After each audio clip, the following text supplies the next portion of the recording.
Hello, everyone. I'm Jim Garrison. I want to welcome you to this session of Humanity Rising as we convene our third of 6 sessions on the imperative to establish peace on earth by 2030, an initiative of the Empowerment Institute and organizations that are joining from around the world.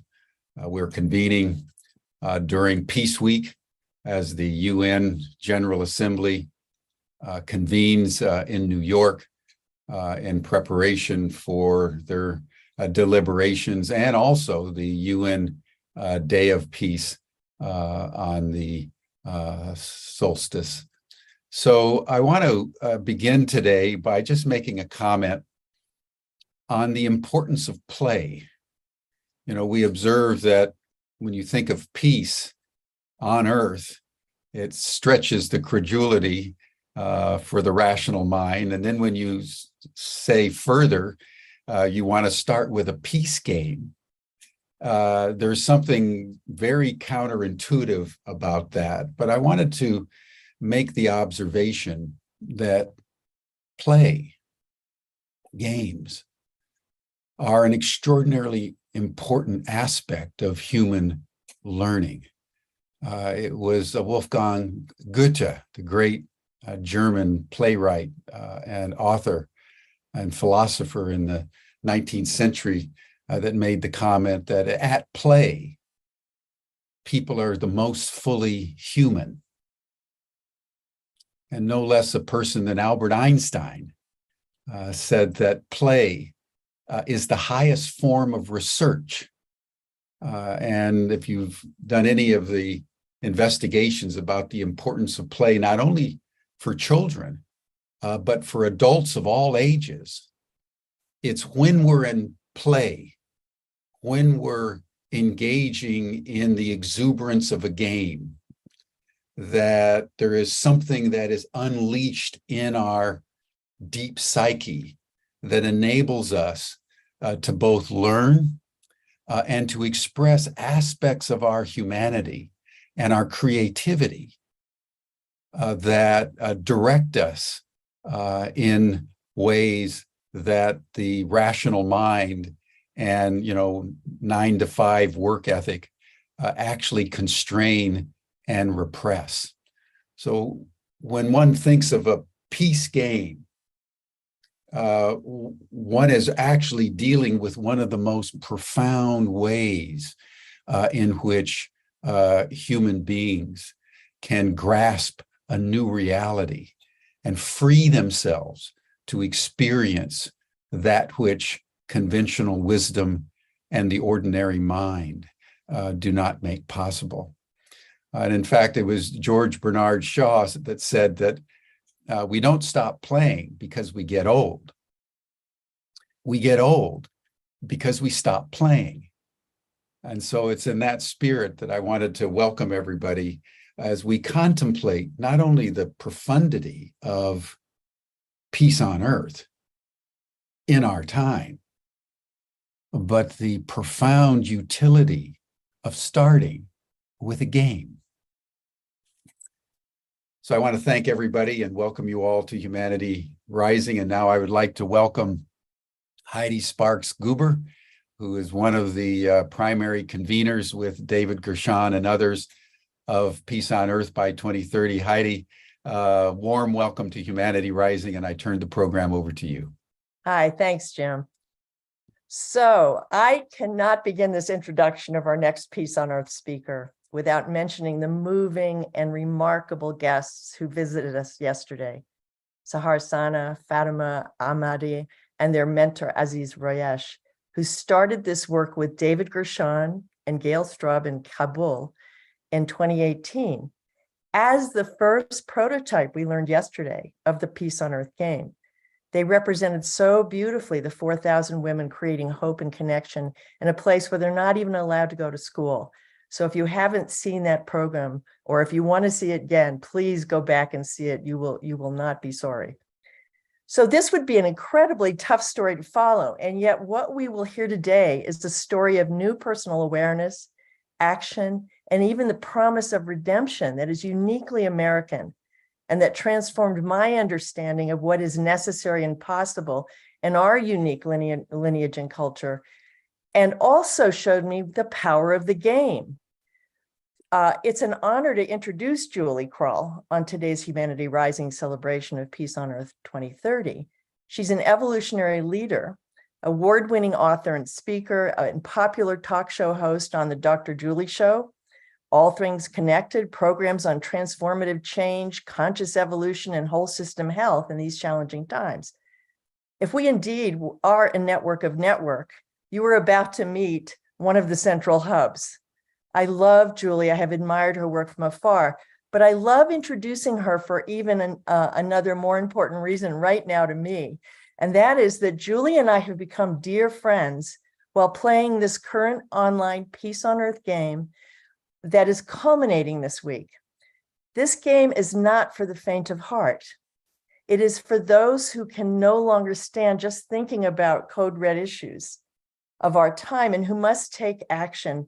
And I mean real focused action that continues until we have realized our vision, that brings together like-minded friends and colleagues, everyday people, wherever they are arising. So that's who's showing up in this game. I already knew a little bit about Julie. She's kind of well known, but when I started reading her weekly reflections in the second week that we were meeting, on what she was learning in each of the actions, each action designated for each session that we were in, we start to read each other's reflections and her personal story, starting with this one called The Pioneer Village Story, Celebration of Our Common Humanity, just blew my heart and my mind. It was in response to Action 3 on unity, and it was being shared in real time. Julie and her reflection, the way it was being shared and the story she told and the humility with which she shared this took the game to a whole new level for me. And that's what you see on this game. You see people playing off each other's courage and beauty. And I can't wait to offer her story to you. So to set the context for Julie's beautiful offering, I'd like to bring on David Gershon, the founder of the Peace Game, and have him join us. With great gratitude, David, to you for bringing us all together in this way. Heidi, thank you. Heidi is also a star in the game, and they have a great, beautiful, inspirational collaboration. They see each other and they get inspired to go to the next level as they watch each other go to the highest level of expression of each of these actions. So a little review about the game and a little review about the journey we've been on. So there are 7 actions that they aspire to creating peace on Earth. We are just completing this evening the global online game that has had 7 prior meetings. And when I started hanging out with Julie way before this, I always knew that she was an excavator of the deep, a high priestess of the unitive field. So unity, I wasn't surprised that she showed up so profoundly and so deeply in it. But that has been Julie's pattern through all the 7 actions. So Julie, it's going to be so much fun to understand more the journey that you are on. As a way of setting that up, I want to share a video that brings us into the unity consciousness and let us go from there. Because once we go into that unity consciousness, the kind of generativity that you have demonstrated will be understood from this more profound place where I'm sure you are sourcing much of it. So let me share this video with you all, and then we'll have a conversation. So let me get that organized. One moment here.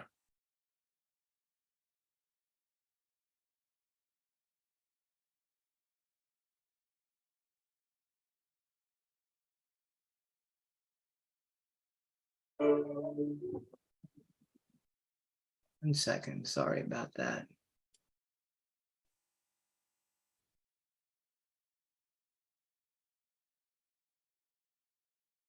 Almost there.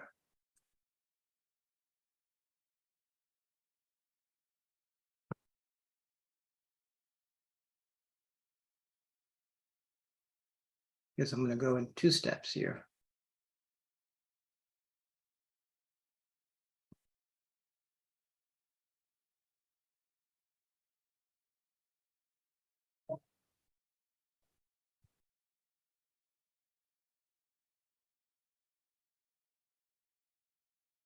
My apologies. It's taken me an extra moment here. I want to get this right with the sound. Almost there.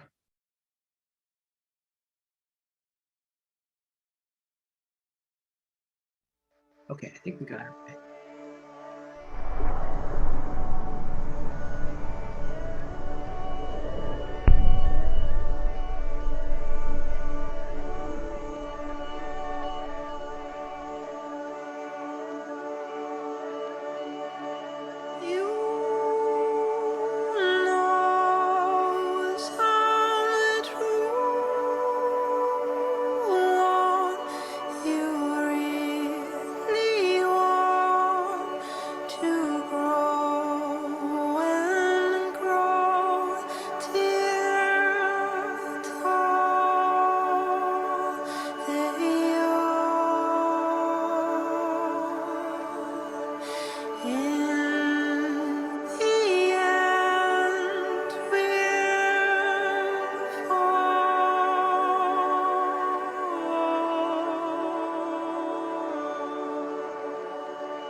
Well, that's your introduction, Julie. Please join us. Wow, what a beautiful introduction. That video is so moving, and it's hard to even speak after it. And maybe we shouldn't speak for a moment. Let us just digest it, my dear Julie, and enter into the state of unitive consciousness, which you and I love to hang out in. So let us all be silent and receive the blessing of those images and that aspiration.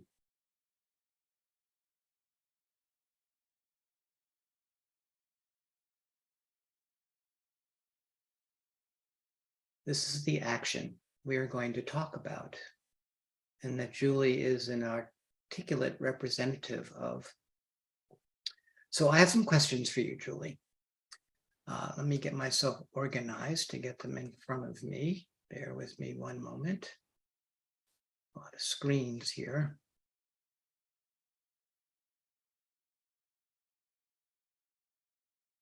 Okay. So my question for you is, tell us about your journey playing the game. Heidi teed it up.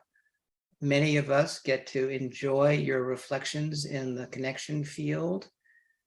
When I invited you to play the game, you said, I will go for it. And you have lived up to your word. And I've been amazed on your journey. So tell us about your experience and how you have learned, what you've learned and how you've grown. And then we'll dig into this action in particular. Well, thank you. And thank you, Heidi, for those beautiful, kind words, and you, David, as well. And the intro about play, because thank you, Jim. That's where I was. At first, I was like, I'm not playing the game, but we're going to host it in the connection field and we're going to build that. And then all of a sudden it was like, I am going to play the game. And I made that decision for a couple of reasons. And not like personal at first. Like, I didn't expect any of these results that we're going to talk about before. I knew it would be a profound experience in playing the game. And I hang out in the peace circles a lot with a lot of amazing peacemakers on the planet. And so when I decided to play the game, it was, I need to understand the user experience. I need to understand the game. I need to understand how we can create it online and host it in the connection field, how we can connect with one another, and how we can commune in these frequencies. I loved the frequencies, David. When I first heard the frequencies, back in January, February, March, I saw us doing that for World Unity Week. It's like, how do we bring these frequencies into that through a dream that I had, and wanting to bring it in many different expressions and ways. So I agreed to play the game to get that user experience. And what have I learned? What's been my experience? Let's see if I can get through the hour without crying. I literally took it seriously. I always, when I'm in, I'm all in. And like you mentioned, I'm a deep diver. So I decided to just really go for it. Like, how would I move into each of those frequencies, the invitations for action? And I saw it as unitive action. I really see us building a field. And if we're all doing these actions together, what does that do for not only myself, but as part of the consciousness on the planet? What happens? So I was all in. And long story short, David, it's been transformative for me personally in my personal life, as well as the ascension through, and you'll hear me speak, the transpersonal and then the species consciousness and unitive consciousness. I've been playing this multidimensional way and taking it very serious on all of those dimensions. Okay, so unpack the dimensions, and then we'll go into, we may never get to action 3. We just need to hang out in your consciousness for a while. So play with us in all those dimensions. And I appreciate that you were doing this as an obligation to sort of fulfill certain other things that you were committed to, and then it transformed you, and then you went on the journey for you as opposed to some other obligation. And so thank you for telling us that backstory of how we got here. We get here in lots of different ways. I think Heidi had somewhat of a similar point of view. And so happy to get you guys with whatever ways we can get you, and then let the game do what it needs to do. And I'm happy you received it at the deepest level. So talk about these levels and how you've been playing. And I love Jim's introduction about play.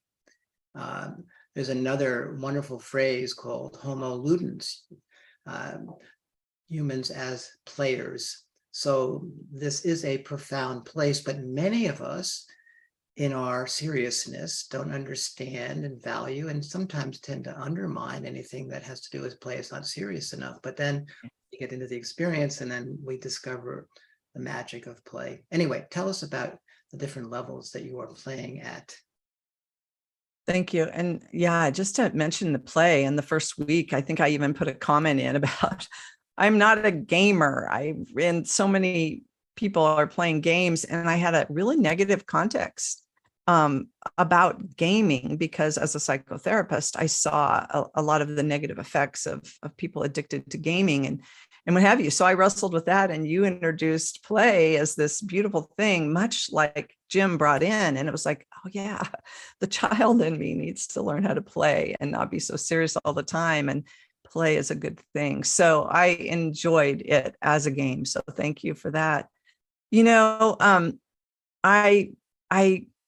the game brings us into our own personal life, and our life becomes the game, and the game is our life. And so on a very personal level, I took it into my daily routine, my weekly routine, how to integrate that into who I be on the planet.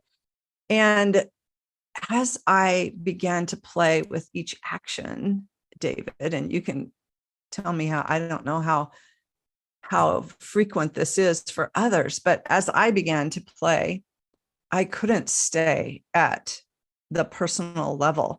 And it often would move into transpersonal realms, and I would be like seeing the actions in how that works with physics and frequency and who we are in this unitive field, which quickly took me into the species consciousness and then the unitive consciousness of all beings. So it was this multidimensional place that it was very real and grounded in my life on a weekly basis through my activities and who I was as a person. And I'll share the story about Pioneer Village, but that came in very personally. My great uncle made a statement that jarred me in June and woke me up to something. And then my resolution of that, I needed to move through those dimensions. I couldn't stay in the personal. I was so powerless in the personal realm of that story, and even the transpersonal realm of that story, as we start talking about culture and clashes of cultures and wrongs from the past and from history. So it was really important for me to continue to exercise that motion of going from who I am as a person to who we are as a collective, and then who we are as cosmos, as that greater unitive expression of consciousness that we really are. So for me, I couldn't stay in the personal. I couldn't resolve anything from that place. I couldn't. And it became an important medicine for me in that Action 3 unity. So let me just speak to this context you said, and then let's go into Action 3 on unity. So one of the things about the game, which I think is unique, is that you are playing it at 2 levels. Well, you've mentioned more levels than I'm going to articulate, but 2 levels in particular is that as you play the action, as you take the action in your life, it is transforming you as a person, because you're working on your growing edge around each of those frequencies, each of those unitive practices. And some people played the game on their growing edge, that next place that stretches them out of their comfort zone. And some played it more conservatively in their comfort zone, but you chose always to go out of your comfort zone to your growing edge, that place that you wish to evolve into and stretch into. Beautiful Fatima described the growing edge yesterday in our session. So that's one part of the game. But the other part of the game is that your growing edge is actually helping humanity evolve. So as you start to show up, it's not like you're taking a class in, personal development per se. You're taking a class in planetary evolution. As you play it, you're evolving the planet. You're involved in what we call morphogenesis, which is that you're building a field, so well. You're also role modeling it. And you're also literally creating peace on earth. So when you have that interplay between the personal evolution and the planetary evolution and that dynamic, it's quite profound to play at both levels. And so as we move into action 3, you've brought in yet another level, which is a social transformation, because you're trying to transform part of our history in your part of the world and lots of parts of the world. So let's talk about action 3. Explain what so let me just build a context for action 3. Action 3 is the unitive practice of unity, which is celebrating our common humanity. So the operative word is common humanity. It's not a polarity action. It's transforming the divisions that we have into this unitive place. So it's asking us to get out of our normal ways of reacting to division, and which I think somewhat is where you started, and then you worked it to the next level. So tell us about your journey, action 3 journey. Well, I also want to mention that all of the actions build on each other. So what began for me in week 1 was some real major kind of aha epiphanies that happened for me in working that action 1 began to thread themselves throughout the rest of the actions. And I think that's an important piece, because it was like, maybe I'll say more about that later, but the insights and the work is all so interrelated and really beautiful in that way.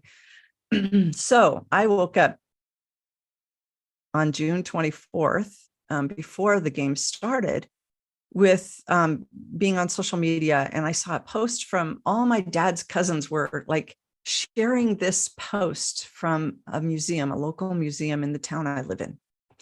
And they were all like, this is our great grandparents. This is our great grandparents. And they were all excited. And I'm like, oh, cool, story about my great grandparents. So I read this story, and my great great uncle founded a museum to tell how America grew right here in my small town, Minden, Nebraska. And it's been world renowned. A lot of people hear Pioneer Village and they go, oh yeah, I was there as a kid. Our schools went there or whatever. Like, many people know about this village. And I've had so much pride, like, oh, this is my family. This is my great great uncle. He founded it. So he's telling the story about his parents. And there's a big plaque outside the land office. He moved the land office that was south of us, in a county right south of us, and literally moved and rebuilt this building from the 1800s in the museum, and had this big bronze plaque. And the plaque tells a story about how the pioneers were getting their land, and the immigration story, but also the how do we homestead. And he tells the story of his parents, my great great grandparents, and the very last, it's a beautiful story. The last sentence says, and they had 12 children, which everybody goes, wow, 12 children. And they had 12 children. And then his last sentence was, and the grasslands and Indians and buffalo were replaced by homesteads, families, and livestock. And that day, David, you've heard me talk about it. You've heard me speak. That day, I was just in shock. I was like, did I read that right? Was that written right? Like, is that really, like, to me, I took it so personally with the real story of the Pawnee who were on this land and how they were displaced. And that insensitivity really gnawed at me. And so that was June 24th. And on the week 1, as we were beginning the empowerment, I'm all of a sudden having these experiences of dissolution of story and relationship, just like we have dissolution of ego. And then from the transpersonal level of how are we going to work through this dissolution of story? So here I am in the middle of this story, David, and just coax me along if I get long. But the cultural story of the indigenous and the native on every continent is so important and so front of mind right now for many of us. And so I had a World Unity Week experience hosting Pawnee in the middle of Nebraska for the Caravan of Unity in 2020. So I knew their story very intimately, and I began wrestling. This is my family. So on one side, I had the real story of Pawnee, and then the story of my family who's like saying, and the grasslands, Indians and buffalo were replaced by, as if it was this badge of honor that they homesteaded this land and made these changes. So again, the personal level, the struggle. Oh my gosh, immediately I called my friend, brother, Chief Phil Lang Jr. and said, help me. And we said, okay, well, we'll craft a truth sentence. Like we'll add an addendum to their sign. We can do a peaceful resolution of this. We'll figure out how to work with the museum and correct that piece or deal with your emotion. My emotion, I was very triggered. And so as I brought it into the Unity Week and I'm telling this story in real time, like Heidi's saying, I begin to wrestle with it like, oh my gosh. And at the same time, I get a cough. And I'm, as a mind body practitioner, I'm like, what's this cough? Why do I have this cough? It was an 8-week cough. I still have remnants of it. I don't feel grief. What is this grief? I don't have any personal grief. What's going on? And all of a sudden, all of this came back like in my face. And, you know, this, David, so feel free to jump in, but You're going great. Just take us on your journey. We're good. Okay. So I'm in the grief of the Pawnee who were displaced, and I'm in the grief of the ignorance of white man. And at first, on the personal level, this is my family, right? And so this is my lineage. And I had all of these healers dealing with my cough going, this is ancestral healing. You've got something going on that's ancestral patterning that you've got to work on. And I'm like, you know, like not there yet. So it was the invitation to celebrate our common humanity that finally shifted everything for me in this story. I was dealing with it like, oh, you know, this is happening and how do I fix it? And how do we heal it? And what do we do? And the invitation to celebrate our common humanity gave me an idea that then broke open everything for me and allowed me to ascend to those more transpersonal and cultural levels, as well as the unitive level. Can I do a quick intervention here? I want to add one more piece of your story that I think is useful to share. So the antithesis of this unity action is the actions around division. So it's division to unity, and we have so much identification with our divisions. And as your ancestors, as your lineage, that was very proud of their identity as settlers. And your first reaction, and then I remember we had a conversation, was not celebrating our common humanity. It was, in my judgment, operating from the division. You talk about separation consciousness, which is really with our oneness action, but this one is the division consciousness. Yeah. And tell us what your first place of where you went to first, and then how it evolved. Because I think there's another step that's interesting, because this is where you're working your growing edge. And the growing edge of this action. Yeah, excuse me. I was really in the truth and reconciliation piece, and like, okay, like we got to tell the truth, and that's, you know, when Brother Phil said, let's do it peacefully, and then everything that was moving inside of me as being in the ignorance part, there was this part of me that wanted to to be really loud, like, hello, wake up. And I was in the shame of it. I was in the anger of it. I was in the grief of it. And I really was stuck in that polarization of really helplessness.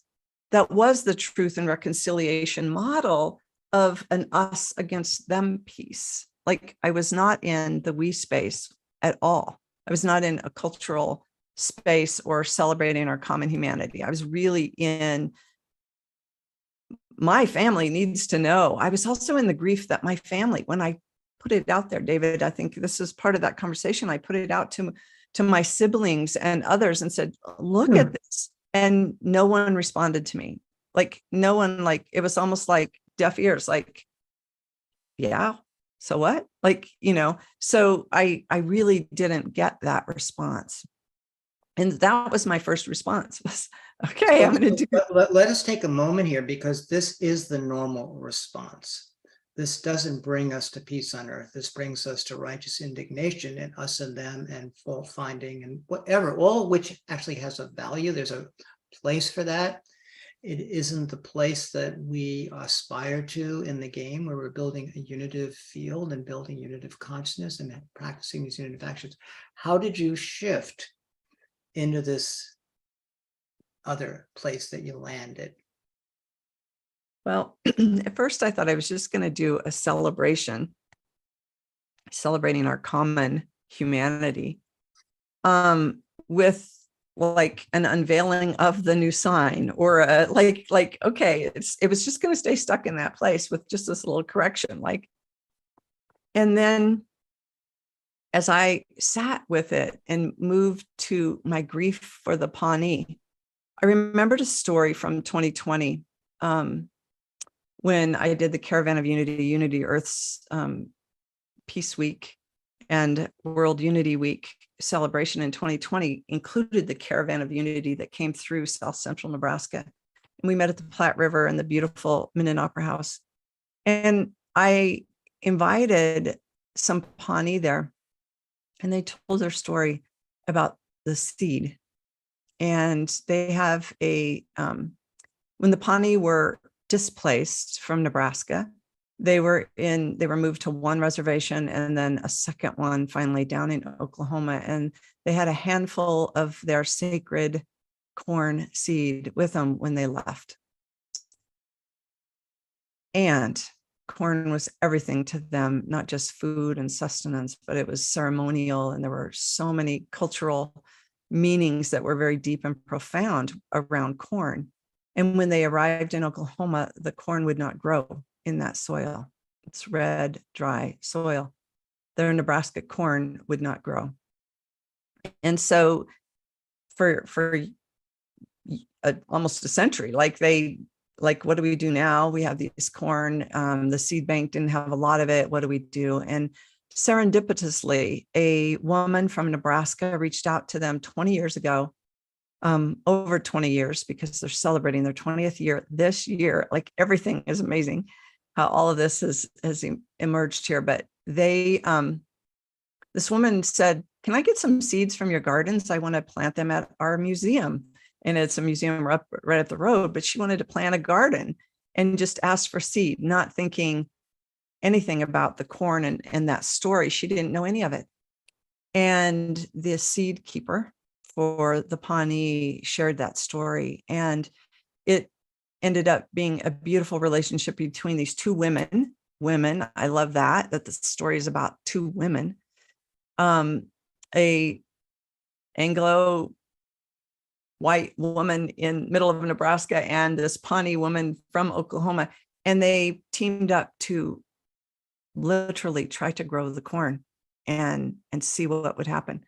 And so the first year, they against the better judgment of the Pawnee, they were not to share their sacred seed. She said, I'll give you a few. And the first year there was like an early frost or a late frost, and they lost the seed and nothing grew, but they allowed her to do it one more time.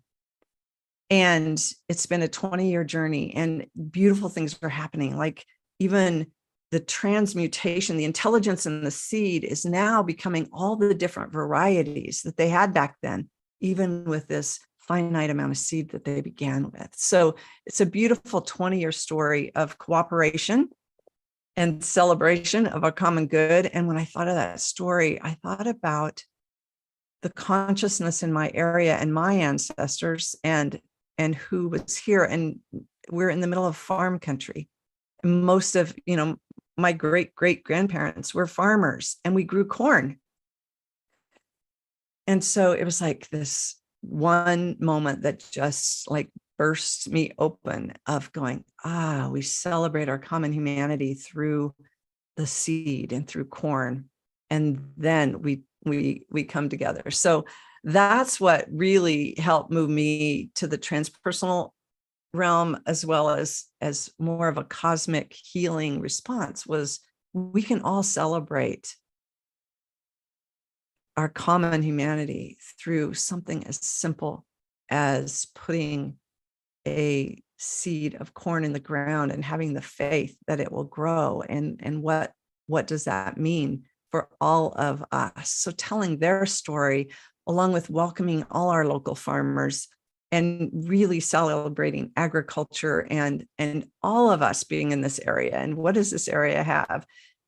And it really moved me. Thank you, David, for asking. I'm like, I'll just have a celebration and we'll reveal the sign. And this corn story and this idea moved me into the realization where every native on every continent has this story of being displaced. And every immigrant, and mostly the European immigrants that moved out, have this same story too. And then it got bigger, and it's like, and how many of us owned slaves?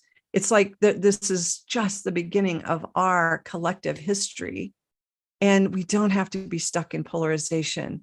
We can heal it inside. Like, I can do my part to heal it now. I could bring people together to heal it. But all of this is really helping us to heal these old wounds that literally are a part of our collective common story. And the whole world of story is a whole nother show, but our common humanity is right in front of all of us. And if we look for it, we can do this work on a global scale. Fast forward, Julie, in terms of what your next move has been and where that is at, because I know it wasn't just the revelation and the insight, but you've moved to action. Of course, this is unitive action as opposed to unitive awareness and consciousness. Yeah. So tell us what you've chose to do and are doing. We are looking at an annual celebration at this little Pioneer Village Museum on the plains of Nebraska, and bringing in the Pawnee and the local farmers and doing this as a celebration. And ironically, like I mentioned, the seed, now I'm like have this blank of what they call it. I should have wrote it down so I wouldn't forget it in the meantime. But the organization for the sacred seeds are celebrating their 20th year. So they're like literally right when I was planning to have a celebration, they're having a celebration at a different location just a few miles north of me at an actual fort that was really a fort for the US government. I have to tell you, this is another ironic thing about this story, is the Pawnee were friendly Indians on the plain, and they literally cooperated with the federal government, and they became scouts for the military, and they helped protect the white man. And like, it's a beautiful growing story. So the timing's not right now because of this story about them working with our military and celebrating at the fort in 2 weeks, 2 weeks from now. It's like October 7th, 6th, 7th, somewhere in there. And so we're looking at how can we do this next year? And how do we begin to have an annual event that celebrates our common humanity through these seeds of peace?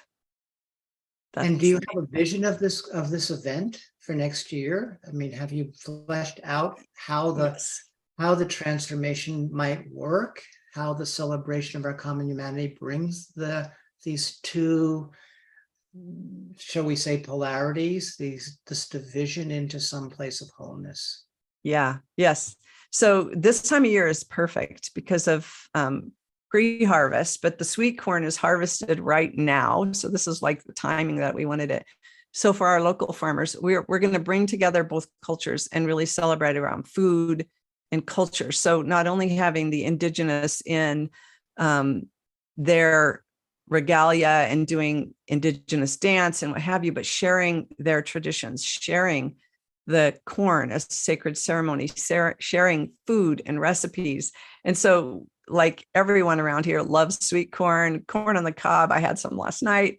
It's really good right now in Nebraska. So we're literally going to celebrate around a lot of our different cultural differences and yet bring them together in community and invite the entire community and surrounding areas and the little local college that supports the Seed Project, and will really bring out a lot of different people. And I think it will be fascinating.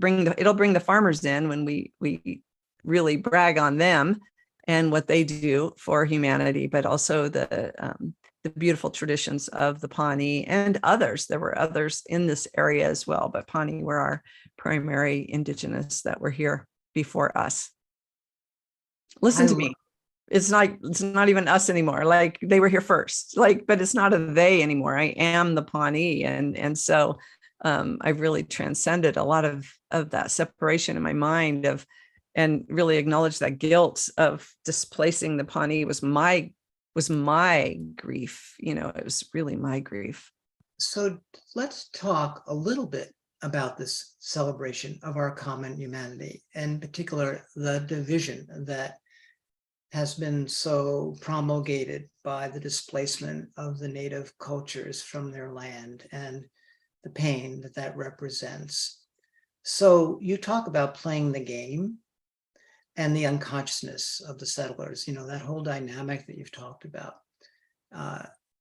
Guilt and shame is not a very high frequency, so that doesn't serve us very well, although that's our default often when we find these experiences showing up in our world. You've seen the pain of that literally in your cough. So what is your sense of the transpersonal, the ability to take this collective of people in the celebratory mode to a place they haven't been before? Celebrating is certainly the unit of practice. You are playing at the next level, though, because you understand how to go to that place. So what's your vision? What's your sense of how to evolve this into this transformational place where there can be healing, where there can be understanding, when there can be peace within the people who have engaged in that experience, and even healing the past? As we know, you operate in the quantum field, so it's all time is not a linear thing, right? You are literally healing the past and you are healing the future as you heal the present. Thoughts on that? Oh, so many thoughts on that. It's so true. We're healing 7 generations back, 7 generations forward. It's like that is a reality. And the first simple response is to say, it's already done. Like that shift inside of me was like this ripple in the cosmos. I could feel it from that bigger perspective and as a pathway through for all of us in this story and how we hold story.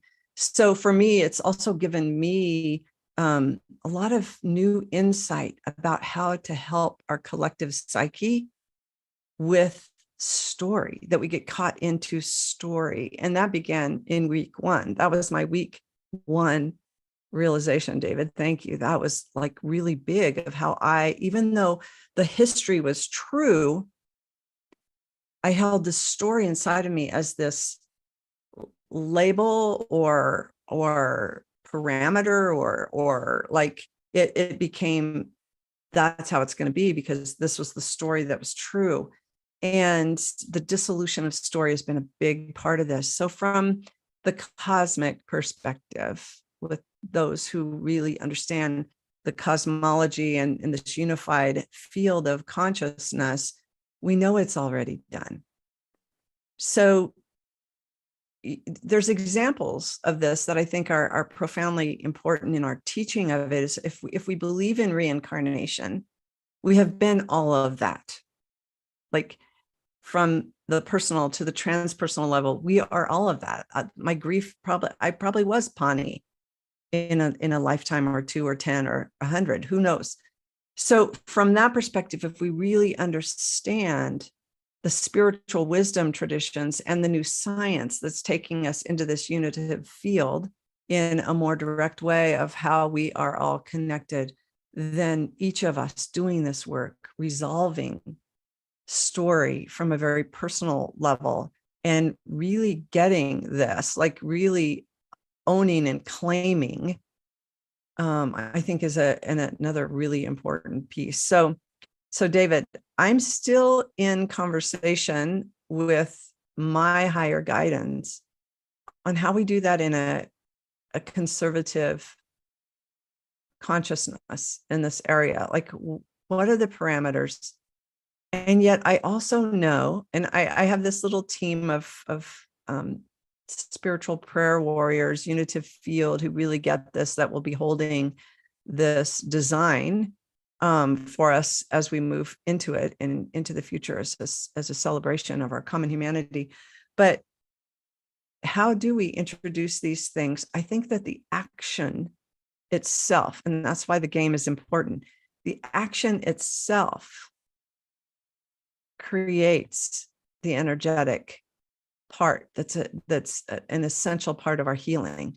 So inviting those participating into unitive action is one of our strategies. And I don't know how all of that will look moving forward, but I know that the game is a beautiful model for us to take it very seriously and to move into unitive action together. So inviting everyone in attendance into that unity frequency, but all frequencies, the cooperation, the love, the faith, all of those are important frequencies to just bring into that celebration and to move us forward. It's a beautiful framework.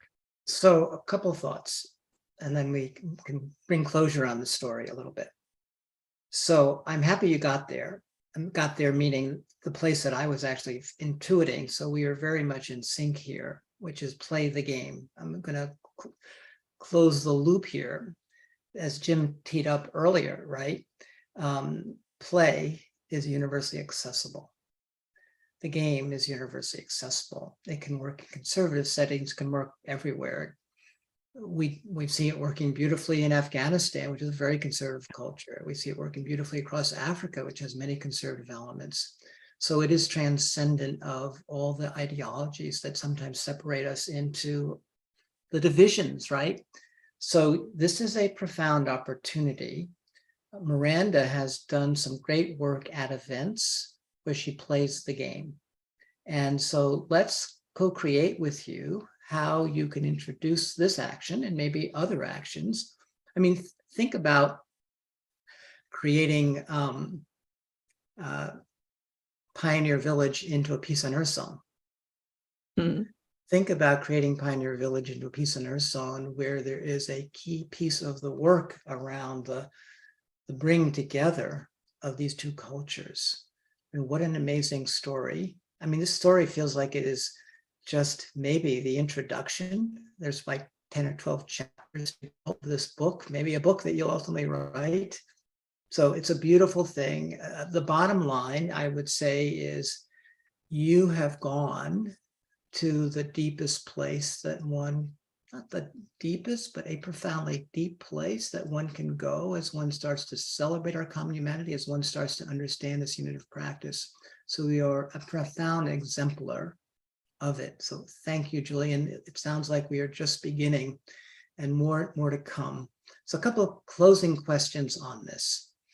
So how has this impacted your life path at the moment? You've sort of alluded that, but sort of help us understand what this has meant for you. Yeah, one of the pieces that I think is important is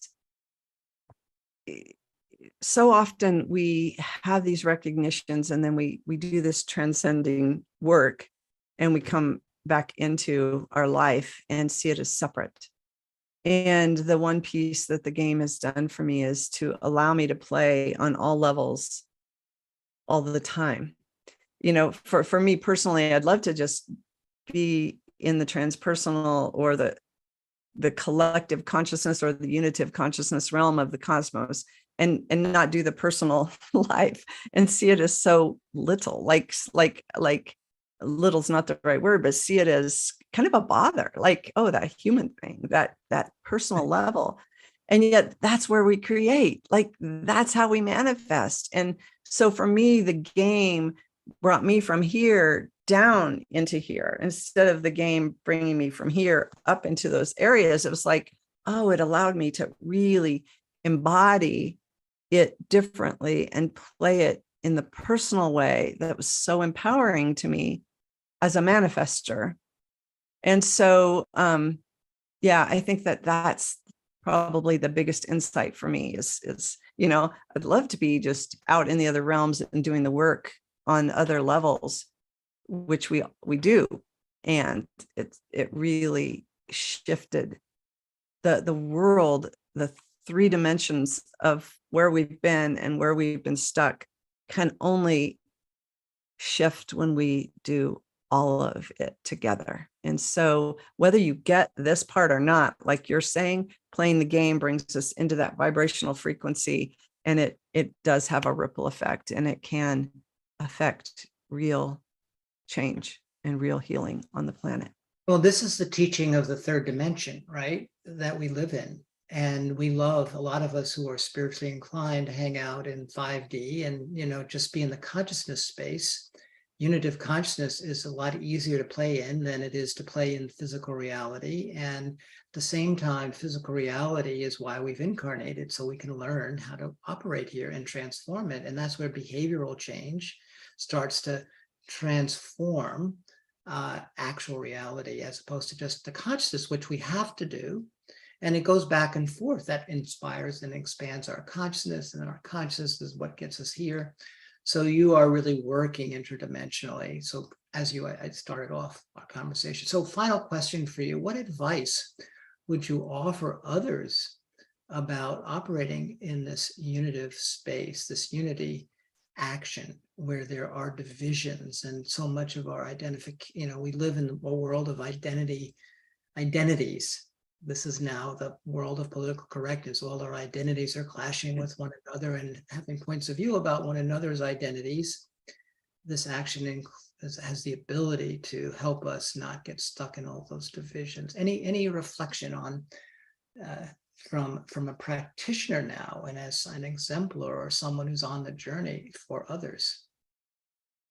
Yeah, there's so much more to be said about narrative and story, and the dissolution of story along with the dissolution of ego, which is really important right now. But because that's a dissertation in itself, I would say if you're stuck in emotion, if anyone's stuck in a negative emotion, so that grief, like you're saying, the lower vibration, the anger, the frustration, the guilt, the whatever that be, using that to invite yourself into higher realms, to invite yourself to even just go to transpersonal so that you can look at culture and look at yourself and what have you, but really work toward looking at that from a unitive space with this unity vibration, this unity action that's so important, is really about our common humanity. So even just taking it to the species level of consciousness and just look at it from that perspective, like literally it's more than a bird's eye view because we're looking at the planet, right? But when we look at our species, we can unstuck all of those ways that we do get stuck and we move into polarization. And I think the emotional triggers are what really creates that. I mean, that's what was inside of me.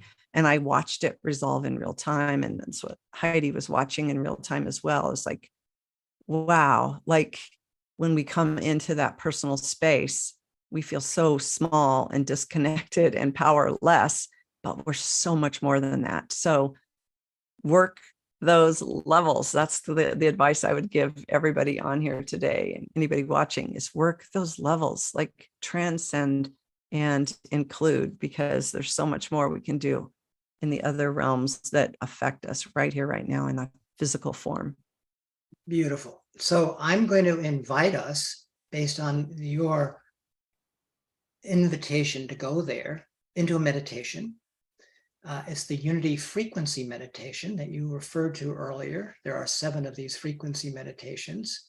So I can invite people to actually go on a version of your journey through this meditation. So please join us and hold the field with me, if you would, Julie. And I'm going to invite people now to expand into their unitive consciousness as I lead everyone on this journey. So if you wish to, and Julie, you can either stay on screen or not, but I'm going to take everyone on this journey now. So take a few deep breaths.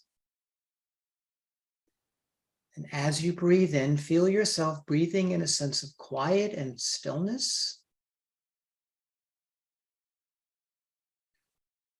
And affirm, I am in harmony with self, and feel the sense of peace within.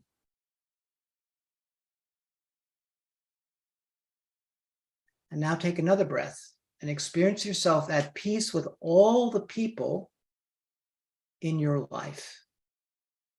And affirm, I am in harmony with others, and feel that sense of harmony. Now on the third breath, experience yourself at peace with the earth and all living beings who inhabit it, and affirm, I am in harmony with the earth and all living beings. And take a moment to just be still and experience that level of harmony with self, others, and all living beings and the earth.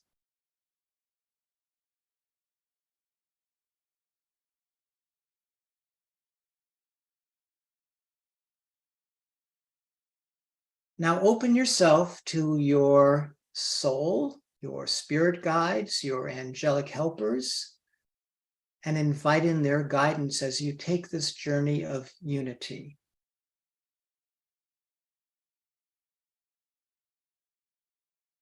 And feel that presence, that spiritual presence to guide you.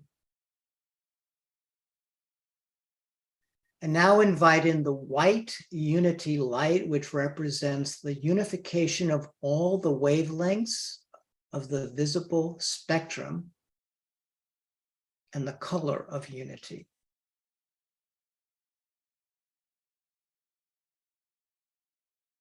Now visualize your heart filled with the white unity light. And a question. And you can either ponder these, or you can write down your answers in some journal or in your device.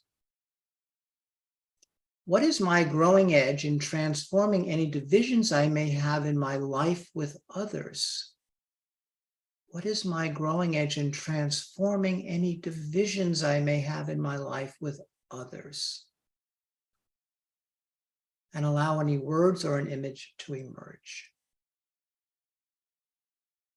So see your life and see the others in it, and where are there divisions that you need to transform?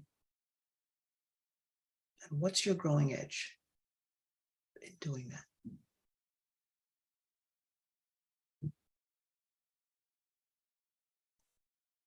Now visualize the hearts of your family members filled with the white unity light. What is my growing edge in helping my family members transform any divisions they may have with others, and allow words and an image to emerge?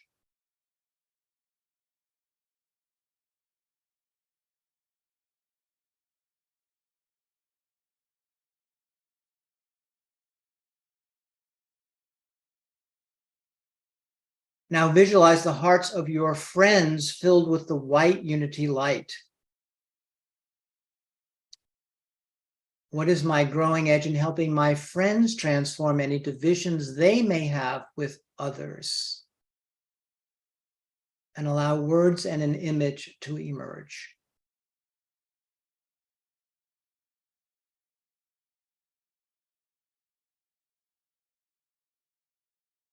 Now visualize the hearts of your co-workers filled with the white unity light. And you can focus on particular people if you wish. What is my growing edge in helping my co-workers transform any divisions they may have with others? And allow words and an image to emerge.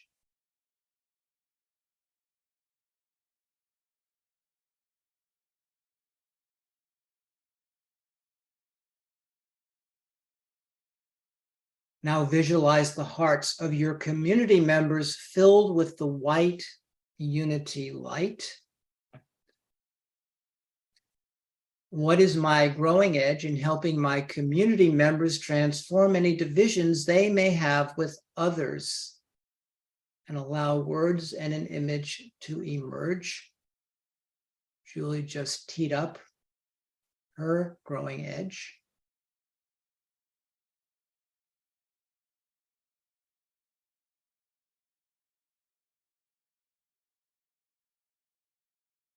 Now visualize the hearts of humanity filled with the white unity light. What is my growing edge in helping people across the planet transform any divisions they may have with others? And allow words and an image to emerge.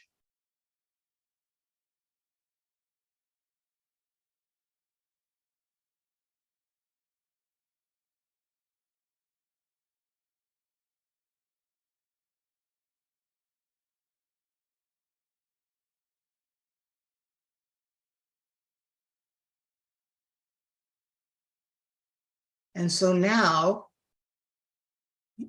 allow yourself to discover a unity jewel stone, to support you on your hero's journey toward being a person of peace and creating peace on earth by 2030. An occupational hazard of being in these Humanity Rising sessions. We now need you on this team, and hopefully you are.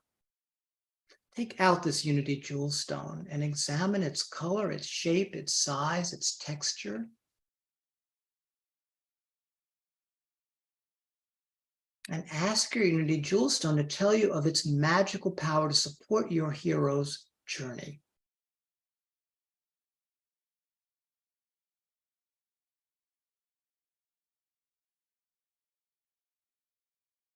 Now put this jewel stone back in your pouch, your magical pouch, this energetic jewel stone, to absorb the high frequency we will collectively generate across the planet. We are now going to raise the unity consciousness of humanity collectively, all of us on this call, in this Zoom experience and YouTube and all the other ways that people experience Humanity Rising.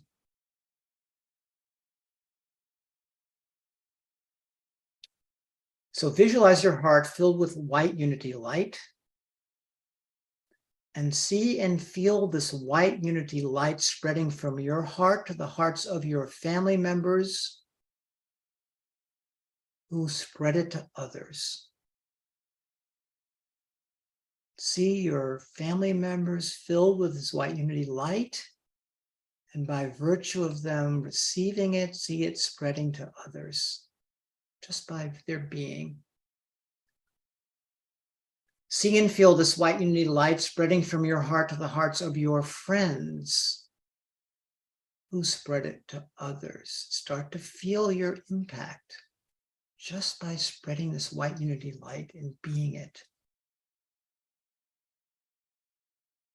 See and feel this white unity light spreading from your heart to the hearts of your co-workers who spread it to others and all the people that they influence in their lives and their other workplaces.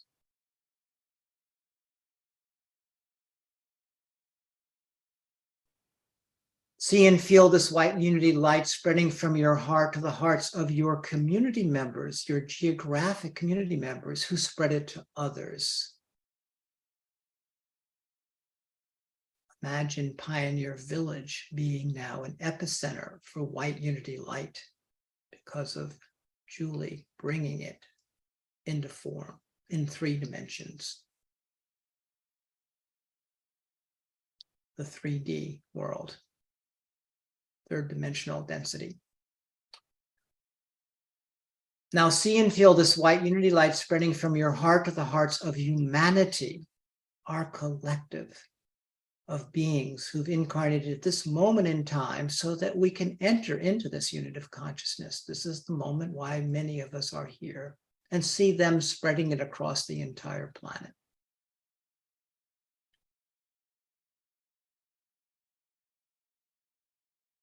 But this is not all there is.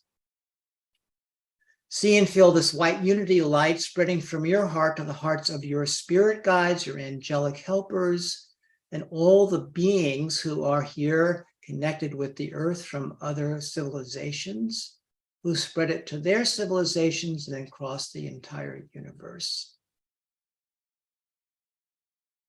See your power to influence at the most expanded level. Feel your energy expanding as you allow yourself to feel the full potency of your power.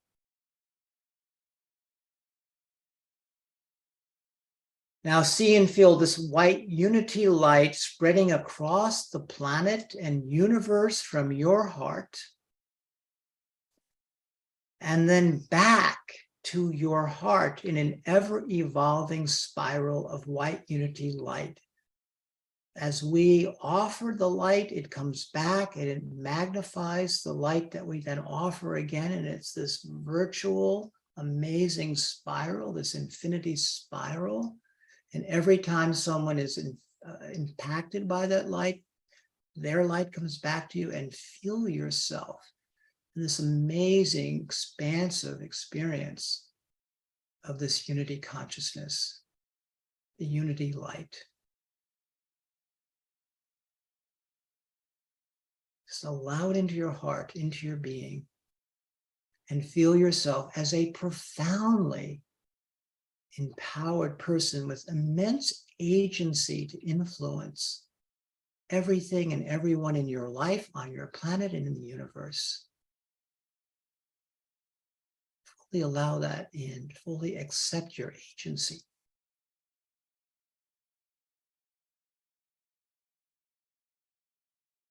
Now see and feel this white unity light fully potentiated, lifting you in every part of your circle and ever higher frequencies of unity.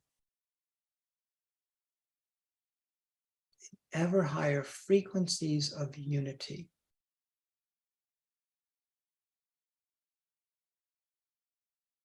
Now see and feel your community tipping into the unity frequency. The geographic place that you have incarnated and are living in right now, your community.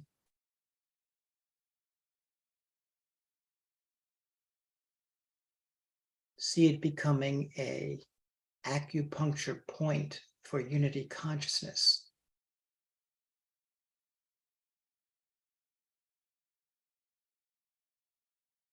See and feel your community now tipping other communities into the unity frequency across the world.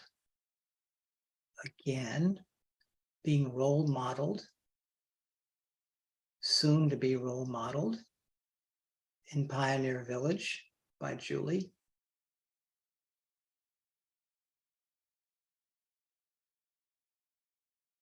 Now see and feel our planet Earth tipped into the unity frequency.